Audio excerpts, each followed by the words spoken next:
guys. Gigilaw tayo. Gigilawin tayo. Ay, kaparte ng ulam. Hey guys. Shout out guys. Guys, shout out nga pala guys. Shout out nga pala dyan. Shout out sa 1 million viewers sa amin guys. Yan ang ano. Guys, napakaganda niyan guys sa isda na guys. Ito yung mga ano, mga first class na isda. Yan. Ano yan? Yan na yung tawag dito sa isda na ito. Makarel. Sir, paabot niya yung ano, makarel yan guys. Ayan. Sa Tagalog, tungsoy. Ulam. Nato ng isda namin guys na ibiyahe na. Nasakay na sa ano? Sa Isa jeep. lang ha, isa lang ha.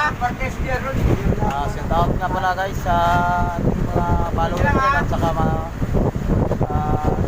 viewers. Ay, mamaya. Ayan mga